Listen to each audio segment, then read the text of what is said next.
Hello, welcome to online school education of fluorescent school. आज के इस वीडियो में हम फ्लावर से रिलेटेड इंपॉर्टेंट टर्म्स जानेंगे। तो इन सिमेट्री द फ्लावर में बी एक्टिनोमॉर्फिक और जाइगोमॉर्फिक। एक्टिनोमॉर्फिक यानी कि रेडियल सिमेट्री, बॉडी को दो इक्वल पार्ट्स में बहुत सारे लाइंस डिवाइड कर सके, ऐसी सिमेट्री को रेडियल सिमेट्री बोलते हैं। लेकिन फ्लावर्स के केस में रेडियल सिमेट्री वर्ड नहीं यूज करके स्पेशल टर्म यूज किया जाता है। वो क्या है?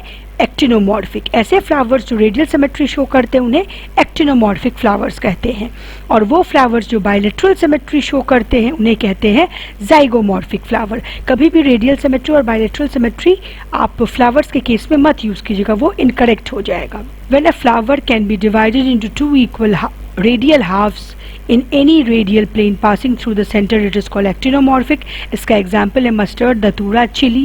When it can be divided into two similar halves only by one vertical line, it is called zygomorphic. इसका example है pea, गुलमोहर, bean, काशिया।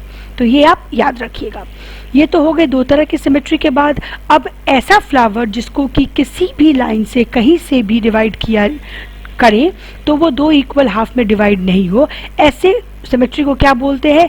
इर्रेगुलर सिमेट्री बोलते हैं। और ऐसे फ्लावर्स जो इर्रेगुलर सिमेट्री शो करते हैं उन्हें एसिमेट्रिक फ्लावर्स कहा जाता है। इसका एग्जाम्पल है काना। अ फ्लावर में बी ट्राइमेरस, टेट्रामेरस और पेंटामेरस। अब ये क्या होता है? ट्राई मतलब 3, tetra means 4 and penta means 5। जितने भी इसके फ्लोरल वर्ल्स हैं जैसे कि कैलिक्स, कोरोला, एंडोशियम, गायनेशियम, वो अगर 3 के मल्टीपल में है या फिर वो 3 है, 6 है, 9 है, तो वैसे फ्लावर्स को हम लोग बोलेंगे ट्राइमेरस फ्लावर। टेट्रामेरस फ्लावर यानी कि अगर वो 4 है, 8 है, 12 है, 16 है, इस नंबर में वेरी कर रहा है सारा वर्ल्ड, तो उसे हम कहते हैं टेट्रामेरस फ्लावर्स। अगर ये 5 के मल्टीपल में वेरी कर रहे हैं तो इन्हें कहते हैं pentamerous flowers. Flowers with bract reduced leaf around are called bracteate flower and those without a bract are called ebracteate flower. Flower के बेस पे एक लीफ लाइक स्ट्रक्चर है। फ्लावर के बेस पे एडिशनल एक लीफ लाइक स्ट्रक्चर है, ये आप देख रहे हैं, इसको कहते हैं ब्रैक्ट। ठीक है, अगर ब्रैक्ट है तो कहेंगे ब्रैक्टिएट फ्लावर, अगर ब्रैक्ट नहीं है तो कहेंगे ebracteate flower. Based on the position of calyx, corolla, endoecium in respect of ovary, ये बहुत ज़रूरी बात है, in respect of ovary on the thalamus, the flowers are described as hypogynous, perigynous और epigynous। ओवरी के पोजीशन के हिसाब से कैलिक्स, कोरोला और एंडोशियम ये तीनों कहाँ पे प्लेस्ड है? थैलेमस पे। हमें पता है सारे वर्ल्स कहाँ प्लेस्ड रहते हैं? पेडिसल जो फ्लैटेंडेड स्ट्रक्चर बनाता है थैलेमस, उसके ऊपर ही सारे वर्ल्स प्लेस्ड रहते हैं। उसमें ओवरी के पोजीशन के हिसाब से कैलिक्स, कोरोला और एंडोशियम, बाकी तीनों वर्ल्स का पोजीशन कैसा है उस हिसाब से फ्लावर्स को हम लोग 3 टाइप्स में डिवाइड करते हैं, हाइपोगाइनस, पेरिगाइनस और epigynous. In the hypogynous flowers the gynoecium occupies the highest position while the other parts are situated below it. ये हमारा है थैलेमस, यहाँ पे हमारा ओवरी सिचुएटेड है, फीमेल रिप्रोडक्टिव पार्ट। बाकी जो पार्ट्स है, चाहे वो मेल रिप्रोडक्टिव पार्ट हो, चाहे वो पेटल्स हो, सब कहाँ है? नीचे हैं। सेपल्स हो वो भी नीचे है। तो ओवरी का पोजीशन क्या है? सबसे ऊपर आ रहा है ओवरी का पोजीशन। तो ऐसे फ्लावर को हम लोग बोलते हैं हाइपोगाइनस या फिर सुपीरियर फ्लावर। ठीक है, इसी का अपोजिट एपीगाइनस फ्लावर, जिसमें कि ओवरी जो है वो सबसे नीचे रहती है और बाकी जो वर्ल्स है वो ओवरी के ऊपर रहते हैं। ऐसे फ्लावर को कहते हैं एपीगाइनस फ्लावर और ऐसी ओवरी को कहते हैं इंफीरियर ओवरी। इसका एग्जाम्पल है ray florets of sunflower. Sunflower में 2 तरह के फ्लावर्स होते हैं, बीच में जो इसकी येलो पंखुड़ियाँ हैं उनको कहा जाता है रे फ्लोरेट, और बीच के जो फ्लावर्स होते हैं छोटे छोटे जो यहाँ पे, इसको कहा जाता है डिस्क फ्लोरेट। तो रे फ्लोरेट जो है वो एग्जाम्पल है इंफीरियर फ्लावर का। रे फ्लोरेट जो है ये सनफ्लावर का अगर फ्लावर है तो इसके रे फ्लो रेट्स जो होते हैं, रे फ्लो रेट्स वो चारों बगल से क्या होंगे, नीचे होते हैं। ये रे फ्लो रेट्स है। तो बाकी जो फीमेल रिप्रोडक्टिव पार्ट है हमारा, ये लीफ लाइक स्ट्रक्चर सेपल्स है और हमारा पेटल्स है, और यहाँ पे हमारे पेटल्स हैं। ये सारे पार्ट क्या है, इस रे फ्लो रेट से ऊपर हैं। तो ऐसे फ्लावर को कहते हैं एपिगाइनस फ्लावर, और ऐसी ओवरी को क्या बोलते हैं, इंफीरियर ओवरी।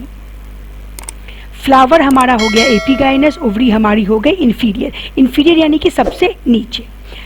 अब एक सिचुएशन आता है जो बीच बीच का सिचुएशन होता है, जिसमें सारे वर्ल्स जो होते हैं वो एक ही लाइन पे आके ऑलमोस्ट सेम लेवल पे आके रहते हैं।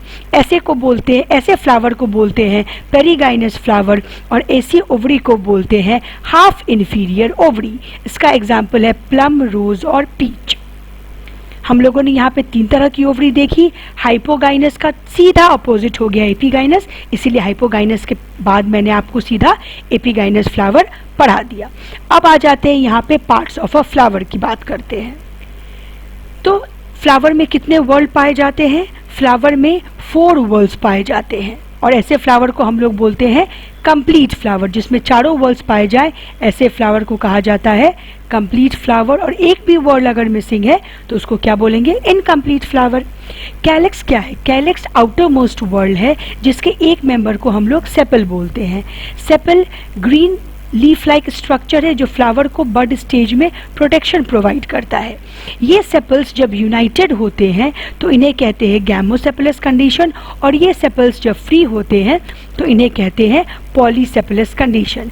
फ्री मतलब कि एक एक पत्ता जो है, एक एक लीफ जो है वो बिल्कुल फ्री है। ये अगर फ्लावर का पेडिसल है तो ये जितने लीव्स है वो फ्री है। और गैमोसेपलस का मतलब क्या होता है, जितने लीफ है वो यूनाइटेड है। जितने लीफ हैं वो क्या है, सारे के सारे यूनाइटेड है। टिप फ्री है और बेस जो है सबका वो यूनाइटेड है। तो इसको बोलते हैं गैमोसेपलस, और इसको बोलते हैं पॉली यानी कि बहुत ज़्यादा, गैमो यानी कि यूनाइटेड। कोरोला, कोरोला के एक यूनिट को क्या बोलते हैं, पेटल्स बोलते हैं। पेटल्स क्या है, वही पंखुड़ियाँ हैं जो ब्राइटली कलर्ड होती है, और इनका मेन फंक्शन क्या है, ये इंसेक्ट्स को पॉलिनेशन के लिए अट्रैक्ट करती। जैसे हम लोगों ने कैलिक्स में देखा, सेम वैसे ही कोरोला में भी होगा। अगर ये पेटल्स यूनाइटेड है तो गैमोपेटलस कंडीशन बोलते हैं, अगर ये पेटल्स फ्री है तो इन्हें पॉलीपेटलस कंडीशन बोलते हैं।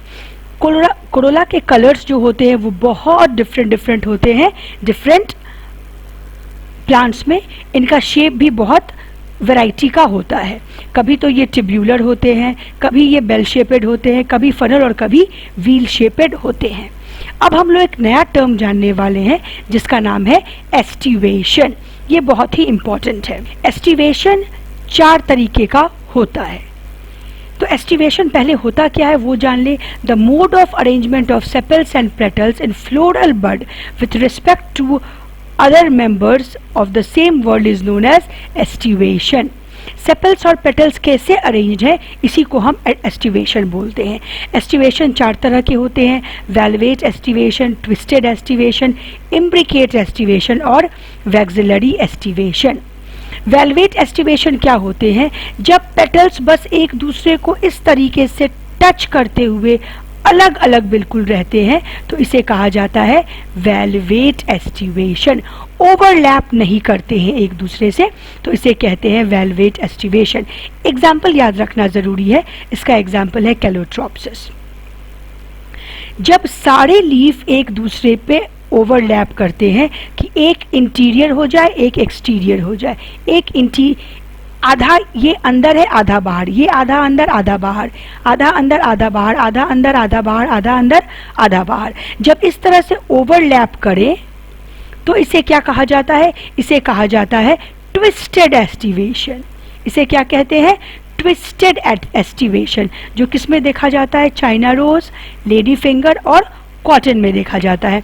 मैं आपको बता दूं लेडी फिंगर को सचमुच में जो लैंग्वेज है उसको लेडी फिंगर को लेडी फिंगर नहीं कहते हैं, लेडी फिंगर को कहा जाता है ओक्र। अब ऐसा एस्टिवेशन जिसमें कि ओवरलैपिंग तो है लेकिन एक जो है वो कंप्लीटली इंटीरियर बन जाता है और एक जो है वो कंप्लीटली एक्सटीरियर बन जाता है, बाकी तीन क्या है, ट्विस्टेड है।